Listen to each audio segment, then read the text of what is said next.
351 Cleveland. Yeah. Coming up on Phantomworks, we turn a 3,000-pound paperweight into a badass muscle car. And it's double trouble with our very first his and hers sports cars. Whole arm's getting ready to come off. Holy sh! At Phantomworks, 3 things matter to us.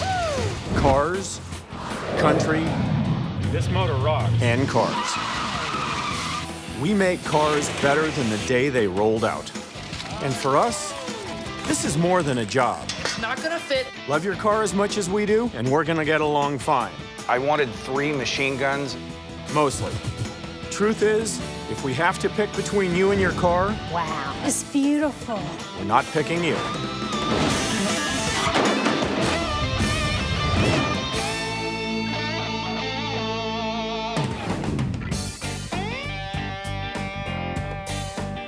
Mike? Dan, Dan Short, nice to meet you. nice to meet you too. Here, welcome to Norfolk. Grab a seat. Thank you. Got an out-of-state call. Mike wants to bring his Mach 1 here from Atlanta, Georgia. Got an old car, Okay. a 1970 Mach 1. I've had it since 1988. And I used to be a daily driver, but in the last 10 years, it's been a really good-looking paperweight. Yeah, that tends to happen. Is there anything else you want to do besides just sort of bring it out of a coma? Well, it's an automatic. By the way, with a muscle car, I think I'd rather talk about doing a manual. I don't know if that's possible.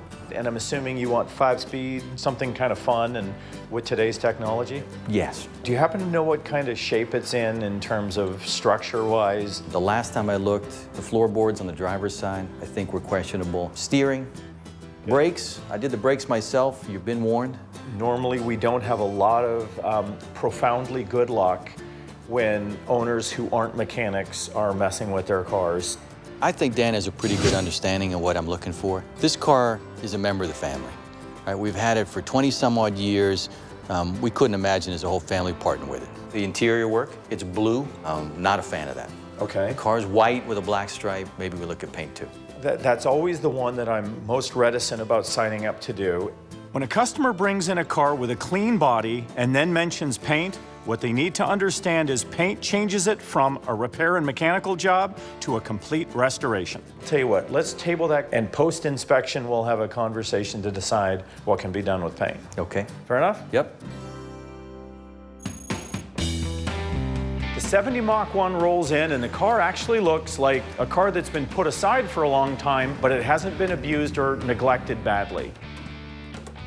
One of my favorite motors. Yay! 351 Cleveland. Yes. The car isn't in terrible shape, but there's still an awful lot to do. Dino's great at building muscle car engines, so this one's going to be his. He wants power steering. Notice we've also got manual brakes, so we're upgrading this to a power disc brake car, basically making it to where it's a lot more user-friendly. What do you see missing from the pedals? I only see 2 of them. Yep. But we're gonna go from 2 to 3. Yep. We got to put another pedal in there and a whole different transmission. The floors are rotted out, but so far the painted portions of the body shell appear to be pretty damn good. The 70 Mach 1 is the 3rd generation of the early sexy Mustangs. It was the biggest and it was generally the most powerful. What Mike wants is every performance option and advantage we can stuff into one car put into his 70 Mach 1. We'll rebuild the engine, increasing the power. We'll replace his automatic transmission with a 5-speed manual with overdrive. We'll rebuild the 9-inch differential and add positive traction. We'll upgrade to a 4-link suspension and a power steering system designed specifically for his car. Then we'll switch his interior from a faded blue to a stunning black. If we have to do the paint, it means it's a full restoration, and we're not going to be able to give him all of the performance upgrades he wants and do a restoration within his limited budget. With 83 cars in the shop today, there's plenty to do for everyone. This will be Phantomworks' first project with his and her sports cars.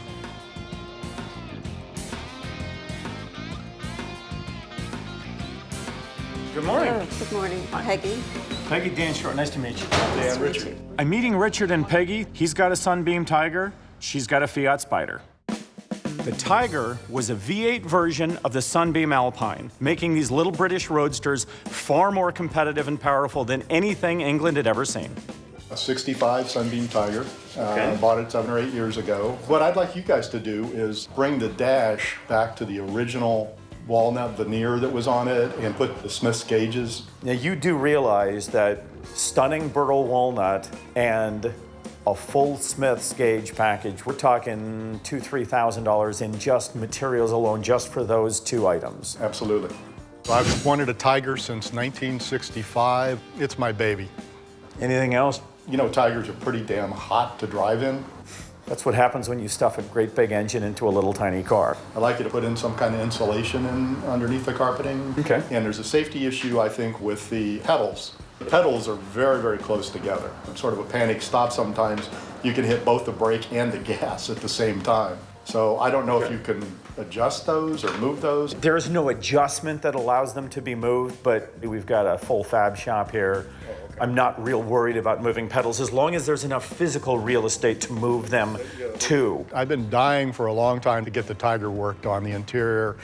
I contemplated trying to do it myself and know that I can tear almost anything apart, but I have a lot of trouble putting it back together. On Richard's 65 Sunbeam Tiger, we're going to gut the interior and custom fit insulation throughout. The pedals will be relocated and spread apart. We'll restore the dashboard, giving it a period-correct burl walnut veneer. We'll rewire the entire dash, installing original-style Smith's gauges along with a few cool additions. Now, what's the story on the Fiat? We owned a 1968 Fiat 124. I loved driving it. It had a black roof and black leather, and it was red. It was just beautiful. I really loved it. So I happened to see one for sale on the internet, a 1979 Fiat 124 2000. And when it was delivered to us, she couldn't slide the seats far enough forward to reach the pedals. And she never had that trouble with the 68. No. Richard bought this Fiat at a really great price. Unfortunately, if something's too good to be true, it probably is. Have you even driven the car yet at all? I drove it around the block. With a big pillow stuffed behind her back. Other than the fact that you can't drive it, there's no problem? And I can't open the door. It's stuck. So other than the fact that you can't get in it and you can't drive it when you're in it, it's a good car. Oh, it seems really nice. Okay, I got you. Anything else? The windows are difficult to roll down. How about rolling up? Are they? Both, yeah. Okay. Both directions. Pretty car though, isn't it? Oh, it's All right. very nice. Good. Mechanically, what are you thinking? Do you want to do much or? I really don't want to put much more into it. I think it's in pretty good shape. Did you see the oil all over the cement outside? It's not much. That's There's not much. quite a bit. It's a 79 car. I think it's fine, Dan. I don't think there's any big problem there. Okay. Oh, really?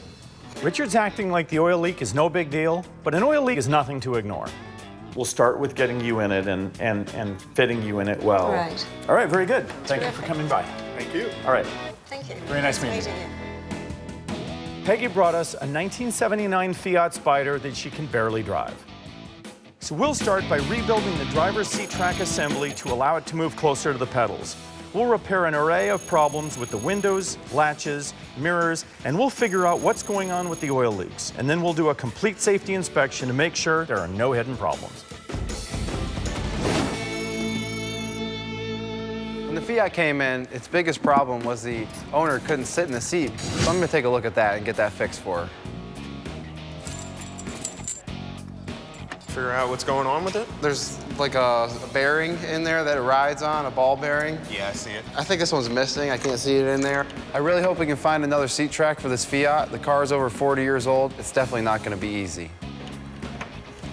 What seemed like a really easy fix became complicated, but you know, we're used to dealing with stuff like that. Nothing here is ever easy. We were able to track down a Fiat seat track. It took me some time to rebuild it. I'm about to install it. But at 6'2", I'm just too tall for this car. I'm gonna get Johnny to take a look at it. Oh, nice. Look at that. Now, if that is the only thing that we have to worry about, this guy made a killing on this car. The seat works. Once again, I've proved why I'm the man.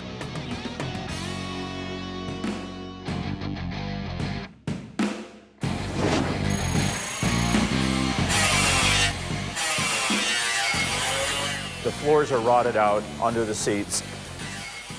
Mustangs, of course, are unibody cars, and all of their strength comes from the floor and torque box structures. That means we're going to have to replace all of that.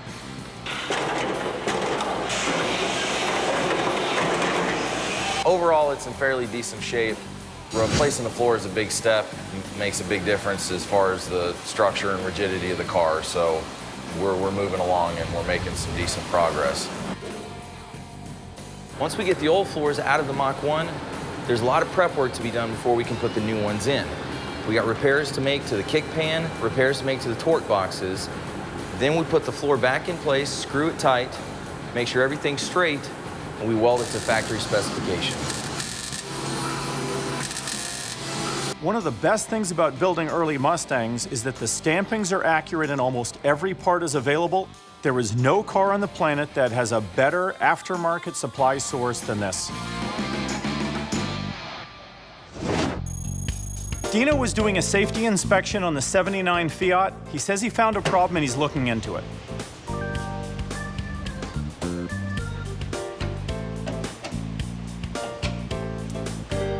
What just fell? Oh! Hey, Rob, come here. This whole cross member's cracked. Whole arm's getting ready to come off. Holy shit.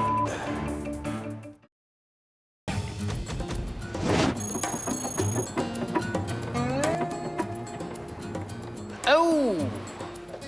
Dino was checking out the '79 Fiat doing a safety inspection of the front end. He found some problems and he's got to look into it.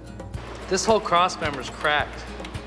Yeah, look at the cross here. Yep, it's snapped there. It's cracked snapped here. across That the whole bottom arm's here. getting ready to come off. Holy shit. It's being held on by a hair. Anytime suspension is breaking, it is dangerous. Yeah. Isn't that special? All right. Yeah, that's going from here all the way around the back edge, all the way up across the top. Once we got it out and flipped it over and really got inside of it and looked inside, you could see that the crack was way more extensive than it was worth even trying to fix. I don't even know what's holding this piece on. It was cracked through enough that the control arm could have just let loose and that whole front wheel could have come off. That's pretty bad. That's real bad. Definitely gonna show it to Dan. I'm sure he's gonna want to replace it.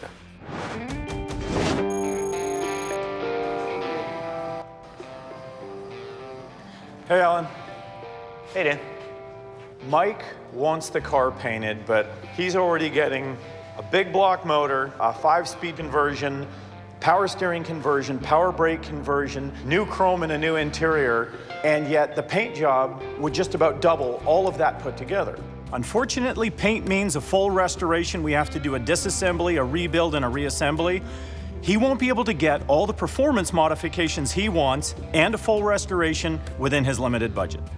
It needs some help, but it's not worth ripping it all the way down to bare metal. Yeah, what I'd like you to do is just buff up a section of it, make it look decent, and if it looks good enough, hey, let's give them back a car that performs the way they want, and we'll cut the cost in half of this build, okay? Yeah. So, see what you can do with it. Sounds good. All right, very good. Thanks, Alan. Yep.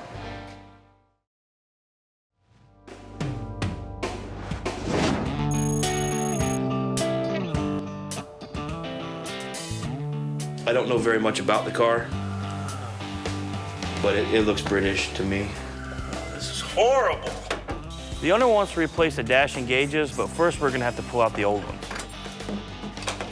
There we go.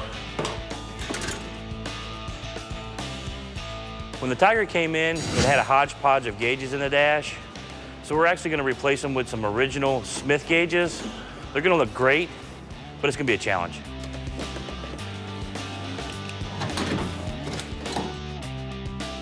Now that I got everything out, I can go ahead and turn it over to Rob so he can do his magic.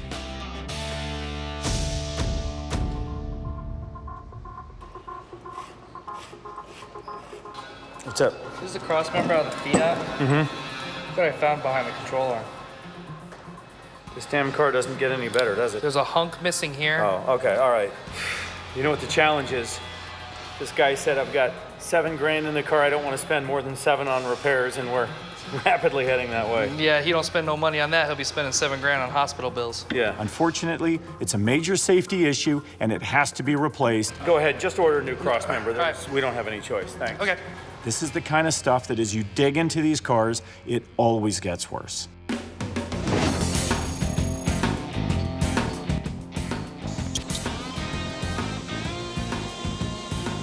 The pedals are sandwiched really close together because of the size of the transmission tunnel. Richard wants us to spread out the pedals so he can actually hit only one pedal at a time when he aims for them.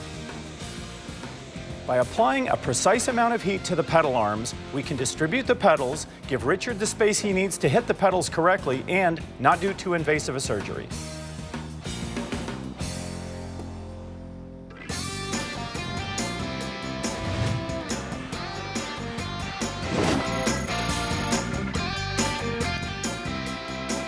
So for the test section, I picked the top of the fender. It's got the most sun exposure, so I figured if I could bring that back, I could bring back any part of that paint job. First thing I do is clean off a little section, then apply some compound and buff it out.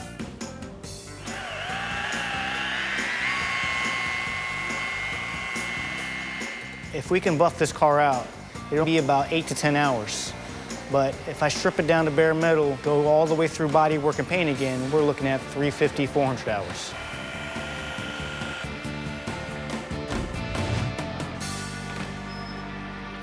Hey, Dan. Hey, what's up? Hey, great news. The test buff on the 70 Mustang came out great. Paint match, everything looked good? Yeah, looks great. That's actually the news I was hoping for. So, good deal. I'll let him know, and I think Mike will be a happy guy. Yeah. All right. All I get from these guys is bad news all day long. So to have Alan come up and actually give me good news, well, I take my blessings where I can get them. Got this Sunbeam on my mind. There's a lot going on in the dash as far as wiring, so it's been been stressing me out. I've been waiting for Rob to finish up the burl veneer on the dash. So once I get that, I'll be ready to go. The gorgeous new Sunbeam gauges have arrived, but Rob's got to make sure they fit perfectly in the dash before he begins crafting that amazing burl walnut that Richard's been dreaming of. Fuel. Yep. Then the indicator, water temp, yep. speedo, oil, tack, voltmeter. Exactly. Beautiful. The next thing I'm going to do is line up the burl to go on here. Okay. Once I cut this hole here and mark for the glove box. Then all I have to do is add one there, add one here, and then cut out the glove box. Okay. So hopefully I'll be able to lay the whole thing out and have this back to you in a couple days anyway. Yeah. 2 days maybe. Good deal. It's got one shot at making this hole, and I don't want to screw it up. Yeah, it's absolutely critical that we get these holes right, and it has to be done the first time. Any redo on this is a redo of the entire dash.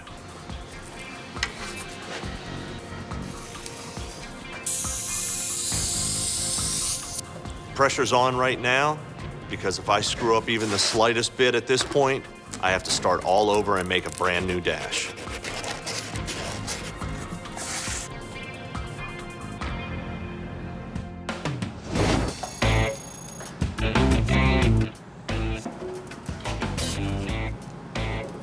We knew that there were problems with the Fiat engine. Dino was taking it apart, and unfortunately, with every step we've gone, we've only found more. There's metal. What was in the pan? There's more metal.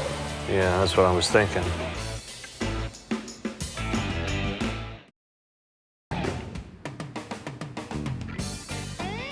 Unfortunately, Richard and Peggy thought the only thing wrong with the Fiat was that Peggy didn't fit in it real well and she couldn't drive it easily. We had some oil leaks, so in the investigation of that, we've gone from a simple, cheap repair to something that's growing rapidly. Wait, what is that? There's metal. What was in the pan? There's more metal. There's a lot of it. Here, let's see if it's steel. Oh, it's steel, I can tell you that. I now have to make a call to the owner and let them know that a seat that didn't work properly has turned into a potential engine rebuild. Peggy, you mentioned your car had some leaks. Yes, it did. Yeah, you weren't kidding. When we started taking apart your engine, we decided to pull the oil pan, and when we pulled the oil pan, this is what we found.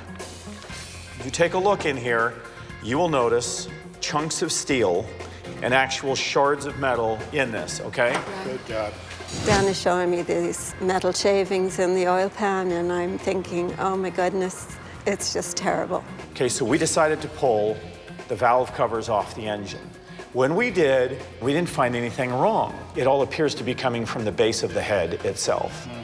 It's a bit of a mystery, It's a okay? puzzle, yeah. It is. So at this point, we will get rid of 50% of your oil leaks by fixing this, but the other 50% cannot be fixed without pulling the head.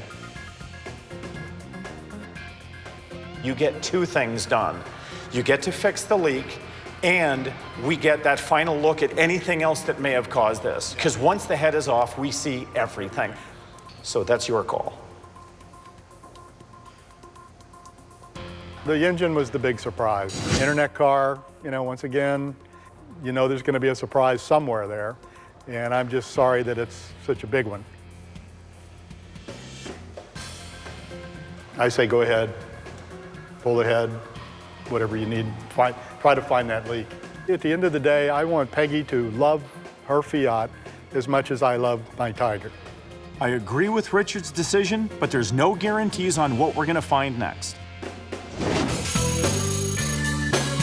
Hey, Dale, got some wood for you. You got something for the Sunbeam I've been stressing out about? Yeah, buddy. What's it look like, man? I've been dying to see it. Oh, my gosh. Is that gorgeous or what? Look at that. I mean, that laid down perfectly. The burl is beautiful. The lacquer, thick, nice. It's gonna be awesome in the car. I love it, man. Awesome. I can get started on this thing, man. We can get this done and get it back to him.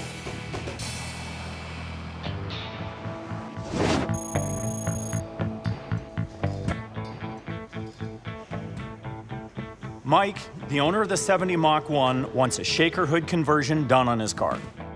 Some of the cars came with shaker hoods. This particular car did not. The scoop stays on the motor. When you lift the hood up, there's just a large hole in the hood. You can actually see the motor moving through the scoop on top of the hood. Go ahead and get this old scoop off. Get this located, get the hole cut. Okay. Done. There are high-quality aftermarket kits made for adding the shaker hood, so this should be a fairly straightforward job. As usual, the second I get into something, there's always something underneath that ends up taking longer. I find two large holes in the hood that look like somebody took on a home project and decided to modify their car. I mean, it's gonna have to be repaired because the shaker hood's up here. Or the shaker scoop's up here, so. So it's gonna show? Yes. Okay. So this is gonna add a little bit of time to our shaker hood conversion, repairing these holes. So we'll have to get in touch with the owner, let him know it's gonna be a little bit more time on the hood conversion, but it has to be done, so there's not really an option for him to opt out. Based on his own admission of guilt, he's told us that he's done some work to this car himself, so I'm not surprised. I'm just not happy about it. I'm gonna get irritated just talking about this, actually. You know, I want it to be right.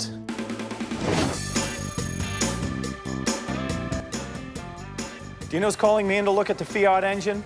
I know it's not going to be good news. So what's the verdict? Get better or worse? Well, top end looks fairly decent, but once I got this head off, it started to go downhill from there.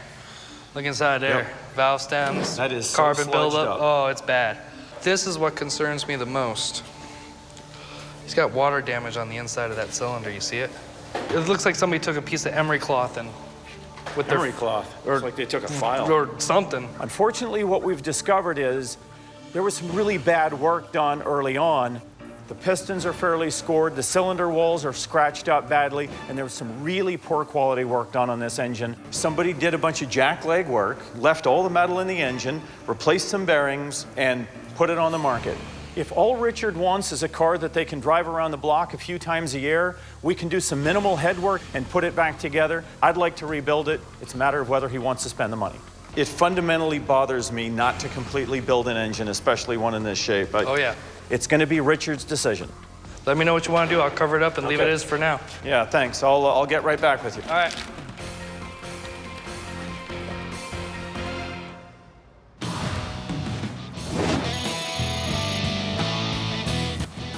This mounts to the upper part of the dash, and there's holes right here, but he didn't translate those holes into the burl or the clear, which I need them. May not be a big deal. Maybe something you could help me out with.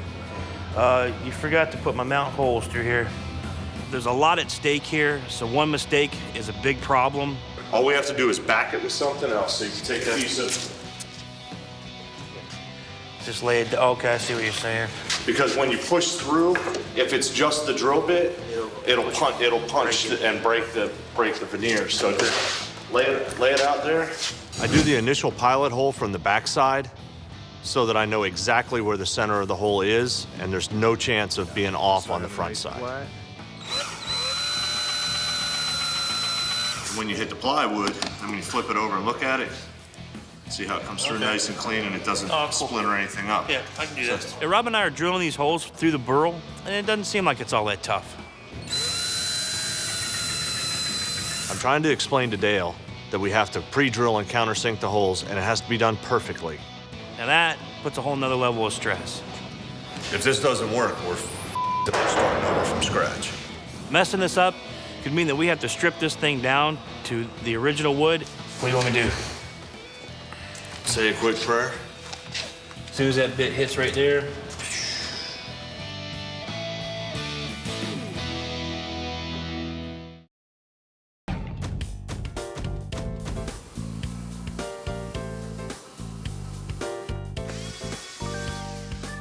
Hey, buddy. Hey, what's going on, man? What are these, those Mach 1 seats? Yep. You ain't done with these yet? They look nice. Putting this black interior in, I think, is icing on the cake for me, just because I had my hands all into it. I seen what it looked like before and seen how ugly it was. I'm not a fan of the old colors that they had back in the 70s. Definitely upgrade over that blue we had in there. Yeah, well, you know what they say about once you go black, you know what I mean? Yeah. I don't know if this applies to seats, but... This is such an improvement over the old blue. This thing is really going to look like the muscle car that it is. Mike brought his 1970 Mach 1 up from Atlanta, Georgia for a Phantom Works build. In the last 10 years, it's been a really good-looking paperweight. He wants a manual transmission installed, a shaker hood, and a new interior. Unfortunately with this one, as with most, when we started peeling back the onion, there was more to find. I mean, it's gonna have to be repaired. Peggy's 79 Fiat's been one problem after another. Pretty car though, isn't it? Oh, it's very nice. Good. We initially discovered the cracked crossmember. Oh! Now, there's metal shavings in the oil pan. It's not looking good. Dino pulled the head on the Fiat and found out it's in really bad shape. The cylinder walls also have a few issues that really could be addressed. I'm leaving it up to Richard to decide whether he wants a full rebuild or not. We've been working to convert Richard's dashboard on his 1965 Sunbeam Tiger to the top-of-the-line gauges set into this gorgeous but very, very delicate burl walnut veneer. I noticed there's no mounting holes. It's something that I didn't really notice at first because I was doing other things, but now it's kind of an issue. I'm trying to explain to Dale that we have to pre-drill and countersink the holes, and it has to be done perfectly. One slip of the drill bit could splinter the clear coat or the burl veneer, and that'd be days of lost work. That one scares the shit out of me. That one's gonna go to pieces, man. I can already tell you that. Trying to put these mounting holes back into the dash panel is stressful. Say a prayer. Let's give it a shot. Give it a whirl. If there's any misstep or mistake, there's a chance that all the clear coat, all the burl could be ruined. You got me, man. You just keep it flat. I'm gonna spin that sucker up with speed. Anxiety's up. There is no option for a redo on this, so I have to make sure I hit this hole dead on. I can't move because if I move, it could mess the whole thing up. If he takes any longer, I'm passing out.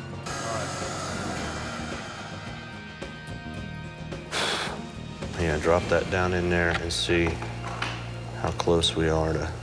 We did it. The holes are dead on. Now it's up to Dale to finish putting this thing back together.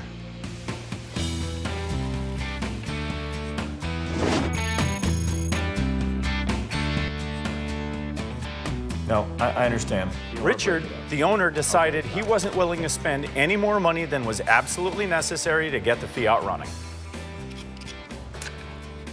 We'd prefer to rebuild the engine, but the owner doesn't want us to do that. So we're going to rebuild the head, put it back together, take care of all the oil leaks. Under the circumstances, we're going to build him the best engine we possibly can, given the constraints. I'm a mechanic, and when you pull a motor that far apart and don't do the whole thing, it irks my nerves.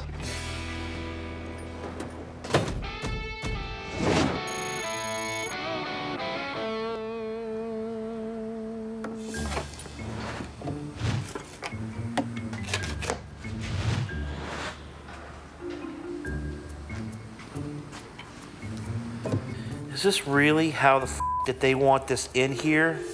Look at that. I can put a sticker on a turd and make it look better than that. Dale's a little upset about the way this edge looks on the compartment for the Sunbeam dash. That was how it rolled off the lot. It was kind of a poor design. It doesn't fit inside the hole. It doesn't fit inside the hole. I see Dale, you know, tripping out about this this dash pad, and it brings me back to first grade whenever I had to take anger management. What's up? They pretty much want me to mash this fucking glove box in here, but it just looks like ass. It looks horrible. You know what I mean? I'm not doing it. I'm not putting this in until we figure something out. This model was designed by Carroll Shelby, and there's no way I'm gonna let this car leave our shop looking like that. So I can have an edge to finish it off. I don't think it Are you looks kidding that me? bad. Seriously. I will zap you. If I had a taser, I'd zap you both. I would zap you. Sometimes it's fun to give Dale a hard time, even if I do really agree with him. I would fucking tase you two right now, man. There's a box that goes on that, right? No, this is open. Hey, we gotta put something in there. Dude. Like, he wants to make it pop, you know? If we could try, just a quick try. Yeah, we'll try. I'll give you a try. Don't spend hours on it. Just give me something that I will be happy with. All I did was just take a piece of welt cord and measure out how long I needed it, and then cut the piece of material, sew it up, and then staple it in. Square me away, dude. Yes. Is that what you were looking for? That's what I'm talking about. Okay. See how pretty that is, man? I mean, yeah. Why was that so hard? I know, it wasn't hard. Oh, come on, buddy. Thanks, pal. Yeah, man.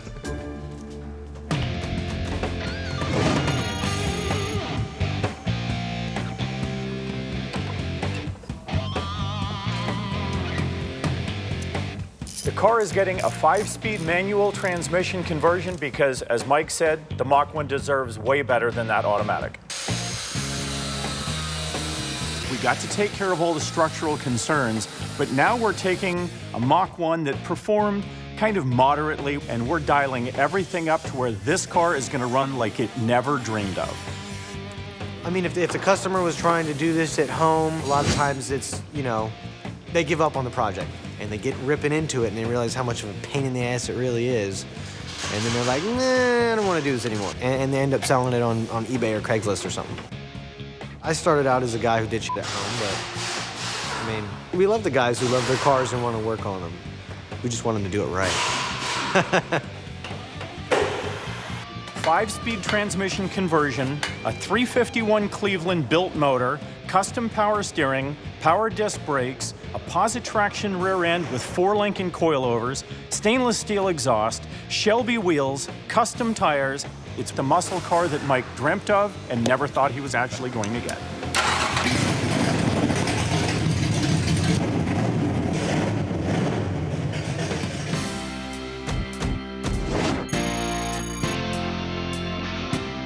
So it's time to test drive the Fiat. Got the Fiat engine back together. Time to go for a ride. Hopefully all the surprises are behind us.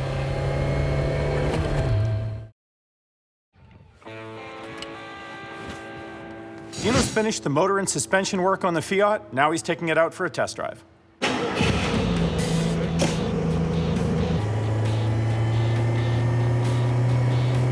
Damn. Not bad for a 4-cylinder. Corner's nice and tight. Drive straight. Suspension feels tight. It's time to send it home. Give it back to the owner so they can drive it. Well done.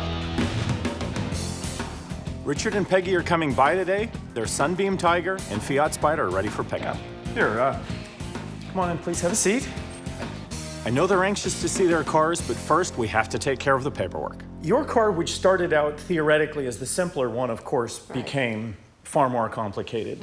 It's important to me to go over everything we did on the car so that everyone understands exactly what we had to do. We rebuilt your seat tracks, window, the door. That actually went fairly well, but then the steering was loose. When we put it up on the lift, that's when we found the cracked cross member. So we ended up replacing many of the components to essentially rebuild the entire front end. But a safety issue. Oh, it really was. Totally, yeah. It really was. The next one was the oil leak. We found the metal in the engine, and that led us to finding some head problems. And so we ended up doing what we finally agreed to, which was a partial rebuild of the engine. We ended up putting $3,600 worth of parts into your car.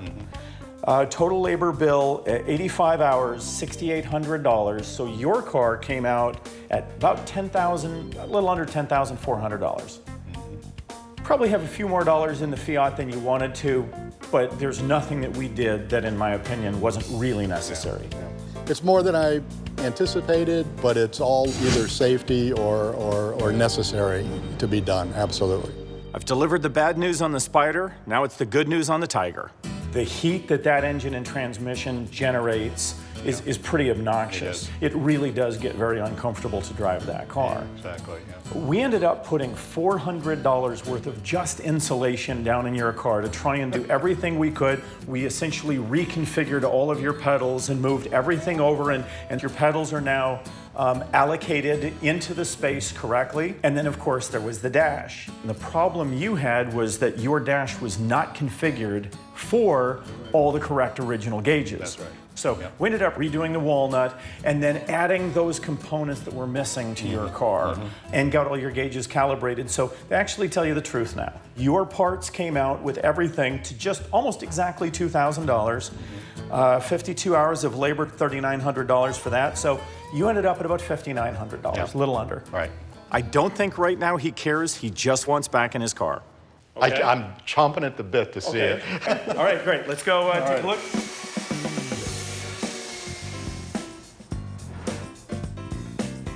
The part I hate is over. This is the part I love. Wow. Oh, man. beautiful. Oh, wow. Look at that. That's phenomenal. It's a whole different effect, isn't it? Yeah. Yeah. That's phenomenal. Yep.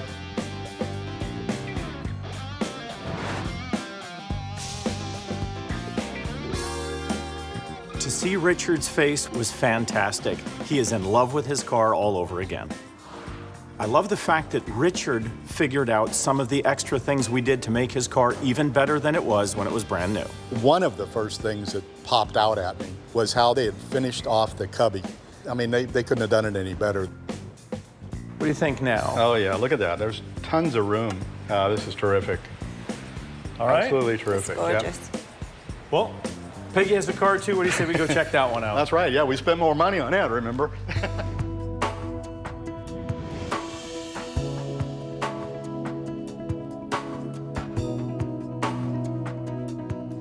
Give it a try. What do you think? Really easy. Okay. Right.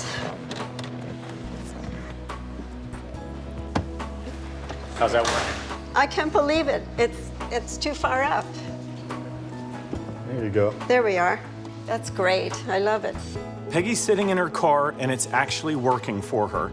The windows, the doors, and most importantly, the seat. I think she's just stepped back 30 years. Just turned out to be wonderful. You know, it's perfect.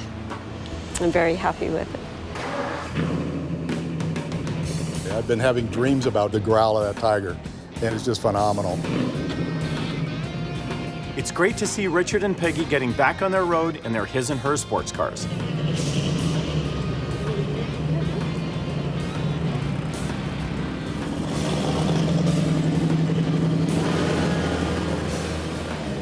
If I have any other issues with the car, I want to do anything else to it, I know where to bring it.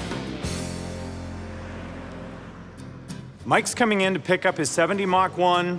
I think it's going to be a good presentation. All right. All right, Mike. I just wanted to sort of recap a few things real quickly. Mike, we took a car that hadn't run in 10 years, and we did significant safety, performance, and cosmetic upgrades. Yeah, I'm anxious to see how it all came together. I mean, this car needed a lot of work. Yeah. Performance-wise, 351 Cleveland built to the nines with a new cooling system, new fuel system, stainless exhaust, 355 9-inch posi with coilovers on a 4-link system. Dan, this is like your parents pointing the presents to you at the holidays, and you can't go open them. What are we doing? I'm giving Mike all the specs on everything we built on the car, and somehow I'm getting the feeling all he wants to do is go look at it. We've got more in performance upgrades on your car than most cars we ever bring in here. And so with all the money we spent on the performance upgrades, there simply wasn't enough left to do a restoration on the car. Okay. And so what we did is we restored your paint. I mean, it looked pretty rough, though. It was pretty rough. Dan seemed pretty positive he could do something with it. I'm not sure it's possible. Alan was able to breathe a whole lot more life into it and save you just thousands and thousands of dollars by doing that. So let's get to the important stuff. How fast can it go? Oh, it goes damn fast. It'll probably go as fast as you want it to go. All right. And you made it sound good? It sounds sexy. Okay. What didn't you do? Actually, don't tell me, I won't know. I'm never sure that any of our customers really understand everything that goes into these cars. For goodness sakes, let's go see the car. What I really look for is, do they enjoy the excitement and the thrill of driving this car? And if they do, we've had our marks. Unbelievable. I don't think Mike was expecting this car to look this good. Wow. You like the effect? I don't even recognize it. I think he was expecting that without paint, it was going to still look pretty bad. And how did you do that? At this point, I'm sure he's blown away. Look at this. This is the shaker. Yep. Mike, the shaker hood, if that was the only thing we had done to the car, I think he would have forgotten everything else. Can we look inside? All right. Oh, take a look at your interior. This is unbelievable, Dan. You like the black better? It's unbelievable. This is the first time this car's ever seen a seatbelt, Dan. My goal from the beginning was to give him the muscle car he's been dreaming about. I think the dream's just been realized. Ready to take it home? Absolutely. Outstanding. Great work, Dan. Thank you. Thank you. It's been our pleasure. Appreciate it. All right. Enjoy this thing. I will. It's a hell of a car.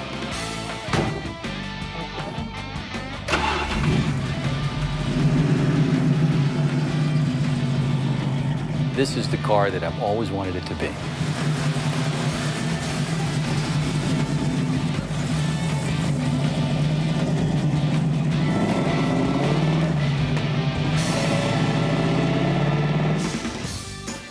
Richard's 65 Tiger needed a few changes to really shine, but Peggy couldn't even drive her Fiat. We gave Peggy a car she can drive safely, and Richard has a beautiful dashboard of his dreams. That's phenomenal. For the last 10 years, Mike's Mach 1 was a high-powered paperweight. We brought it out of its coma and transformed it into the high-performance muscle car he's always wanted, and all within his budget.